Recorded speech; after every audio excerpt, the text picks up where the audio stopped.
Sejauh mata memandang, ribuan kilometer lautan membentang, memisahkan dua daratan yang berbeda budaya, bahasa, dan rupa. Di satu sisi, ujung Sumatera yang hijau dan basah, di sisi lain, kemegahan Istanbul yang kokoh dan agung. Namun, dalam lembaran sejarah Islam, jarak ribuan mil ini seolah sirna tak berbekas.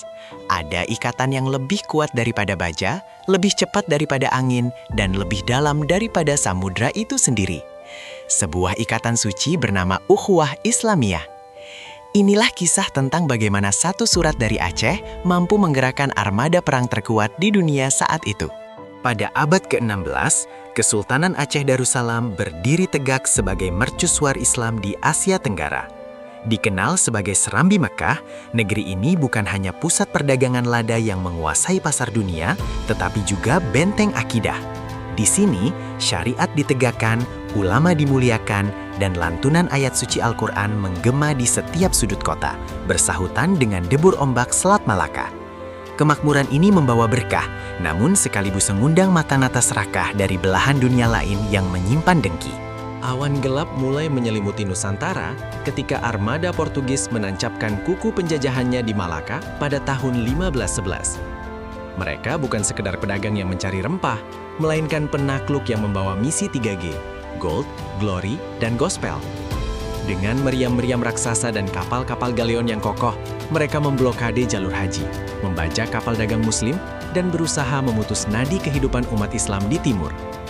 Aceh, sebagai benteng terakhir pertahanan laut, merasakan himpitan yang semakin menyesakan dada. Menyadari kekuatan musuh yang jauh lebih unggul dalam teknologi militer, Sultan Alauddin Al-Qohar paham bahwa keberanian saja tidak cukup. Dibutuhkan kekuatan yang setara untuk menghancurkan blokade Portugis. Maka, dengan hati yang tawakal, beliau menyusun sebuah surat. Bukan sekedar surat diplomatik biasa, melainkan jeritan hati seorang saudara kepada saudaranya yang lebih kuat. Surat itu ditujukan kepada Khalifah Islam di Istanbul, pemimpin Kesultanan Utsmaniyah, pelindung dua kota suci, berharap agar mata sang khalifah tertuju ke timur. Sultan mengutus diplomat terbaiknya, membawa surat tersebut beserta hadiah-hadiah berharga, termasuk lada, emas, dan rempah pilihan. Perjalanan menuju Turki bukanlah tamasya yang indah. Mereka harus menyeberangi Samudra Hindia yang ganas, menghindari patroli kapal Portugis yang siap menenggelamkan, serta melawan badai yang tak kenal ampun. Berbulan-bulan, bahkan bertahun lamanya, nyawa menjadi taruhan di atas papan kayu yang terapung demi menyampaikan amanat penderitaan rakyat Aceh ke telinga khalifah. Sementara itu, di belahan bumi lain, Istanbul berdiri megah sebagai pusat peradaban dunia. Di bawah panji Bani Utsmaniyah, kota ini adalah jantung yang memompa darah kehidupan bagi umat Islam global. Disinilah tahta kekhalifahan berada, tempat di mana keputusan-keputusan besar yang mengubah peta dunia dibuat. Namun, kesibukan mengurus wilayah yang membentang dari Eropa hingga Afrika seringkali membuat kabar dari timur jauh terdengar sayup-sayup, tertelan oleh jarak dan birokrasi istana yang rumit. Saat itu, tampuk kepemimpinan dipegang oleh Sultan Selim II, putra dari Sultan Sulaiman Al-Qanuni yang legendaris. Meskipun sejarah sering mencatat tantangan internal yang dihadapinya, Selim II tetaplah seorang khalifah yang memikul amanah Rasulullah. Di pundaknya tertumpu harapan jutaan umat Islam. Ia harus menjaga perbatasan di Eropa, menstabilkan Afrika Utara, dan memastikan jalur haji aman. Namun, takdir Allah telah mengatur sebuah pertemuan yang akan menguji rasa persaudaraannya. Ketika utusan Aceh akhirnya tiba di Istanbul, mereka tidak bisa langsung bertemu Sultan. Birokrasi yang ketat dan kesibukan istana memaksa mereka menunggu. Hari berganti minggu, minggu berganti bulan, hingga bertahun-tahun berlalu. Bekal mereka menipis, hadiah-hadiah berupa lada yang seharusnya dipersembahkan kepada Sultan terpaksa dijual sedikit demi sedikit untuk membeli makanan dan bertahan hidup. Hingga akhirnya, yang tersisa hanyalah lada secupak atau segenggam kecil, saksi bisu kesabaran dan penderitaan mereka di negeri orang. Dalam dinginnya malam Istanbul, doa-doa terus dipanjatkan. Utusan itu mungkin merasa kecil di tengah kemegahan ibu kota dunia, namun imannya tak pernah surut. Ia memegang teguh amanah rajanya. Ia tahu, jika ia gagal, maka rakyat Aceh akan terus dibantai oleh meriam-meriam Portugis. Ia tidak meminta emas atau jabatan, ia hanya meminta satu kesempatan, agar surat dari saudaranya di ujung dunia itu bisa dibaca oleh Amirul Mukminin. Allah Maha mendengar jeritan hambanya. Akhirnya, kabar tentang utusan yang setia menunggu bertahun-tahun itu sampai ke telinga Wazir Agung, dan kemudian kepada Sultan Selim II. Pintu gerbang Topkapi yang angkuh itu pun terbuka. Bukan karena emas yang mereka bawa, karena emas itu sudah habis, tetapi karena keteguhan hati mereka. Utusan Aceh dipersilahkan masuk menghadap sang khalifah, membawa sisa harga diri dan harapan bangsanya yang tersimpan dalam secupak lada. Sultan Selim II menerima surat itu.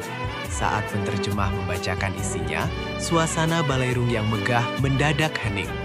Surat itu tidak berisi tuntutan, melainkan pengaduan seorang adik kepada kakaknya tentang masjid yang dibakar, kapal haji yang ditenggelamkan, dan umat yang terancam murtad di bawah pedang penjajah. Hati Sultan Selim II bergetar. Ia menyadari, meski terpisah jarak, darah yang tumpah di Aceh adalah darah umatnya juga. Air mata sang khalifah menjadi bukti bahwa ukhuwah tidak mengenal batas geografi. Tanpa keraguan, Sultan Selim II mengeluarkan titah. Ia mengesampingkan masalah-masalah lain dan memprioritaskan bantuan untuk Aceh. Bantu saudara kita di timur, perintahnya menggema. Ia memerintahkan Laksamana Kurtoglu Hizi Reis untuk memimpin ekspedisi besar. Bukan kapal dagang yang dikirim, melainkan armada perang. Tidak hanya itu, Sultan juga mengirimkan ratusan ahli senjata api, teknisi meriam, dan insinyur militer terbaik Utsmaniyah untuk mentransfer teknologi perang kepada rakyat Aceh. Pelabuhan Golden Horn menjadi saksi keberangkatan armada yang membawa misi suci. Kapal-kapal gali Utsmaniyah yang ditakuti di Laut Tengah kini mengarahkan haluannya ke Samudra Hindia. Mereka membawa meriam-meriam perunggu terbaik, senapan arkebus, dan semangat jihad yang membara. Ini adalah salah satu operasi militer lintas benua terbesar dalam sejarah Islam. Sebuah bukti nyata bahwa ketika satu bagian tubuh umat sakit, maka seluruh tubuh akan demam dan terjaga untuk mengobatinya. Ketika layar-layar kapal bertanda bulan sabit itu terlihat di ufuk perairan Aceh, takbir menggema membelah langit. Bantuan itu nyata. Saudara mereka dari ujung dunia benar-benar datang. Para ahli militer Turki segera melatih pasukan Aceh membuat meriam dan strategi perang modern.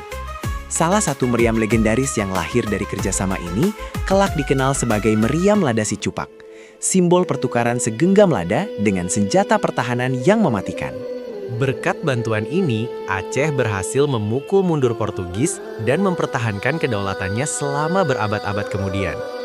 Namun, yang tertinggal bukan hanya meriam besi tua atau catatan sejarah di kertas usang. Yang abadi adalah jejak persaudaraan itu. Kisah Sultan Selim II dan Lada si Cupak mengajarkan kita bahwa dalam tubuh umat ini tidak ada yang namanya orang asing. Kita semua bersaudara, terikat oleh kalimat tauhid yang sama, melintasi batas negara, lautan, dan zaman.